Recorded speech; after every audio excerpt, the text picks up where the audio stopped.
조준우는 47세, 대한민국 최고의 배우였다.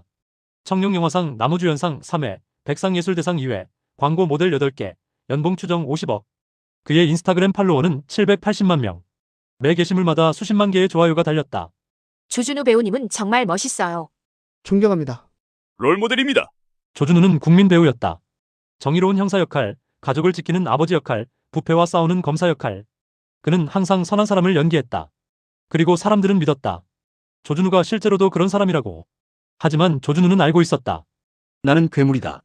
어느 날 아침, 조준우의 매니저가 급하게 전화를 걸어왔다. 형님 큰일 났습니다. 뭐? 인터넷에 형님 과거 이야기가 올라왔어요. 조준우의 심장이 멎었다. 뭐라고? 1994년 형님이 17살 때 강도 강간 사건. 조준우는 전화를 끊었다. 손이 떨렸다. 안 돼. 안 돼. 안 돼. 30년 동안 숨겨왔다. 아무도 몰랐다. 소년법으로 보호받았고 기록은 봉인됐고 이름도 바꿨다. 조준우라는 이름은 원래 그의 이름이 아니었다. 본명은 박진수였다. 하지만 이제 누군가 알아냈다. 조준우는 노트북을 열었다. 포털 사이트 실시간 검색어 1위. 조준우 과거 범죄. 클릭했다. 한 블로그 글이 올라와 있었다. 제목 국민 배우 조준우의 숨겨진 과거. 1994년 8월 17일 서울 모 지역에서 끔찍한 사건이 발생했다. 당시 17세 소년 4명이 20대 여성을 상대로 강도 강간을 저질렀다.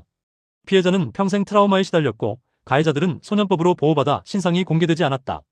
하지만 나는 알아냈다. 그 가해자 중 한 명이 바로 현재 국민 배우로 활동 중인 조준우다. 증거는 다음과 같다. 조준우는 화면을 보며 식은땀을 흘렸다. 증거가 나열돼 있었다. 당시 재판 기록 일부, 목격자 증언, 피해자의 진술서 사본. 어떻게 이걸 구했지? 댓글이 달리기 시작했다. 설마 진짜인가요? 충격이다. 믿을 수 없어요. 거짓말이겠죠? 루머 아닌가요? 하지만 점점 더 많은 사람들이 그를 퍼날랐다. 조준우는 노트북을 덮었다. 손이 계속 떨렸다. 끝났다. 3일 후, 조준우의 소속사는 긴급 기자회견을 열었다. 100명이 넘는 기자들이 몰려들었다. 조준우는 단상에 섰다. 깔끔한 검은 정장, 정중한 표정. 하지만 내면은 혼란스러웠다. 어떻게 빠져나가지? 안녕하십니까? 조준우입니다. 카메라 플래시가 터졌다. 먼저 여러분께 송구스러운 말씀을 드립니다. 최근 제 과거에 대한 글이 온라인에 퍼지고 있는 것을 알고 있습니다. 조준우는 잠시 멈췄다. 심호흡을 했다. 사실입니다. 회견장이 술렁였다. 1994년 제가 17세였을 때 저는 끔찍한 범죄에 가담했습니다. 변명의 여지가 없습니다. 저는 평생 그 죄책감을 안고 살아왔습니다. 조준우의 눈에서 눈물이 흘렀다. 진짜 눈물이었을까? 조준우 자신도 잘 몰랐다. 피해자분께 진심으로 사죄드립니다. 그리고 저를 믿어주셨던 팬 여러분께도 죄송합니다. 기자들이 손을 들었다. 질문 받겠습니다. 조준우 씨, 그렇다면 왜 지금까지 숨기셨습니까? 조준우는 대답했다. 두려웠습니다. 제 과거가 밝혀지면 모든 것을 잃을까봐.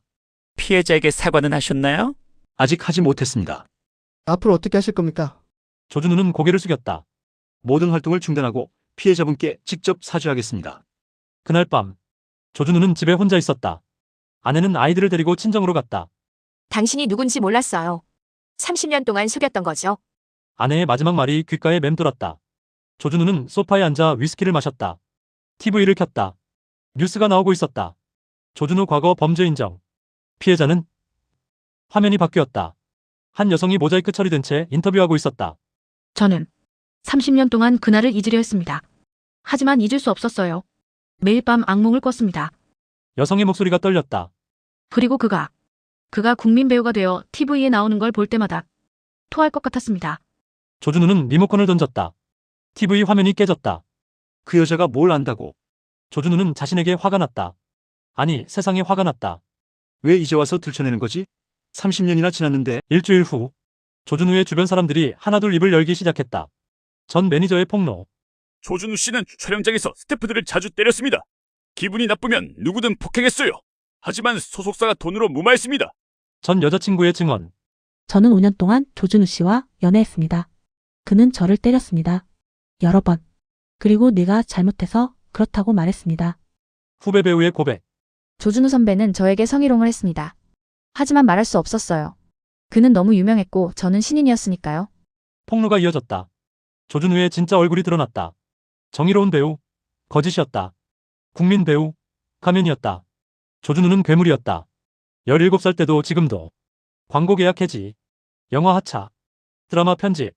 조준우의 모든 것이 무너졌다. 재산, 소송 배상금으로 대부분 날아갈 것이다. 가족, 아내는 이혼을 요구했다. 명예, 진흙탕에 떨어졌다. 조준우는 집에 혼자 남았다. 거울을 봤다. 47세 남자. 주름진 얼굴, 충혈된 눈. 이게 나구나. 조준우는 거울에 주먹을 날렸다. 거울이 깨졌다. 손에서 피가 났다. 하지만 조준우는 웃었다. 왜 웃지? 모르겠다. 그냥 웃음이 나왔다. 미친 건가? 어쩌면 6개월 후 조준우는 법정에 섰다. 죄목 과거 강도강간 재심, 폭행 여러 건 성희롱. 30년 전 사건은 공소시효가 지났지만 최근 폭행건들은 처벌 대상이었다.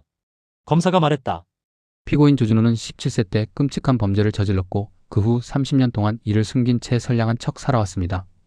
하지만 그는 변하지 않았습니다. 그는 계속해서 폭력을 휘둘렀고 약자를 괴롭혔으며 권력을 남용했습니다. 조준우는 고개를 숙였다. 이는 단순한 과거의 실수가 아닙니다. 이는 그의 본성입니다. 판사가 물었다. 피고인 할 말 있습니까? 조준우는 일어섰다. 죄송합니다. 그게 전부였다. 판사가 판결을 내렸다. 피고인 조준우에게 징역 5년을 선고합니다. 교도소. 조준우는 독방에 갇혔다. 유명인이라 다른 수감자들과 분리됐다. 3평짜리 방, 침대, 화장실, 작은 책상. 조준우는 침대에 누워 천장을 봤다. 이게 끝인가? 47년 인생. 17살에 범죄를 저지르고 30년 동안 거짓말하며 살고 정점에서 추락하고 이제 감옥에. 후회하나? 조준우는 자신에게 물었다. 솔직히 모르겠다. 후회해야 한다는 건 안다. 하지만 진심으로 후회하는지는 모르겠다. 나는 괴물인가? 인간인가? 답은 없었다. 1년 후 조준우에게 면회 신청이 들어왔다. 피해자였다. 조준우는 거절하려 했다. 하지만 호기심이 생겼다. 그 여자는 뭐라고 할까? 면회실. 유리창 너머로 여성이 앉아 있었다. 50대 초반. 수척한 얼굴. 조준우는 수화기를 들었다. 여성이 먼저 말했다. 당신을 용서하러 온 게 아닙니다. 알고 있습니다. 당신이 썩는 걸 확인하러 왔습니다. 조준우는 아무 말도 하지 않았다. 30년 동안 나는 지옥에서 살았습니다. 당신은 천국에서 살았죠. 이제 역전됐네요. 여성이 웃었다. 쓴 웃음이었다. 당신은 5년만 있으면 나갑니다. 하지만 나는 평생 이 상처를 안고 살아야 합니다. 죄송합니다. 사과받으러 온 것도 아닙니다. 여성이 일어섰다. 그냥 당신이 망가진 걸 보고 싶었습니다. 이제 봤으니 됐습니다. 여성이 떠났다. 조준우는 혼자 남았다. 그리고 처음으로 진짜 눈물을 흘렸다. 5년 후 조준우는 출소했다. 52세. 아무도 마중 나오지 않았다. 조준우는 혼자 교도소 정문을 나섰다. 기자들이 몰려왔다. 조준우 씨, 소감 한마디. 앞으로 계획은? 다시 연예계로 복귀할 생각입니까? 조준우는 대답하지 않았다. 그냥 걸었다. 조준우는 사라졌다. 연예계에서, 대중의 시야에서. 그는 작은 시골 마을로 갔다. 아무도 그를 알아보지 못하는 곳. 거기서 조준우는, 아니, 이제 박진수는 공장에서 일했다. 하루 8시간 최저임금. 좁은 원룸에서 혼자 살았다. TV도 없고 인터넷도 없었다. 그냥 살았다. 어느 날 박진수는 길을 걷다가 한 여자아이가 넘어지는 걸 봤다. 본능적으로 다가가 도우려 했다. 하지만 멈췄다. 내가 도울 자격이 있나? 여자아이의 어머니가 와서 아이를 일으켰다. 박진수는 그냥 지나쳤다. 10년 후 박진수는 62세가 됐다. 어느 겨울날 그는 쓰러졌다. 심근경색이었다. 병원에 실려갔지만 손 쓸 수 없었다. 박진수는 병원 침대에 누워 천장을 봤다. 아, 이제 죽는구나. 후회가 밀려왔다. 진짜 후회가. 다시 돌아갈 수 있다면. 하지만 돌아갈 수 없다. 박진수는 눈을 감았다. 마지막 생각은 미안하다. 조준우는 죽었다. 아니, 박진수가 죽었다. 장례식은 초라했다. 조문객은 5명. 공장 동료들이었다. 그들은 박진수가 누군지 끝까지 몰랐다. 착한 사람이었는데 조용히 사셨어요. 그들은 몰랐다. 박진수가 과거에 누구였는지, 무엇을 했는지, 어쩌면 그게 박진수가 원했던 것일지도. 그냥 잊히는 것. 조준우는 괴물이었다. 17살 때도 47살 때도. 하지만 마지막 10년은 달랐을까? 조용히 살았다. 해를 끼치지 않았다. 숨어서 살았다. 그게 속죄일까? 아니면 그냥 도망일까? 답은 없다. 중요한 건 괴물은 대가를 치렀다. 정점에서 추락했다. 모든 것을 잃었다. 그리고 외롭게 죽었다. 이것이 정의인가? 글쎄. 하지만 적어도 괴물은 끝났다.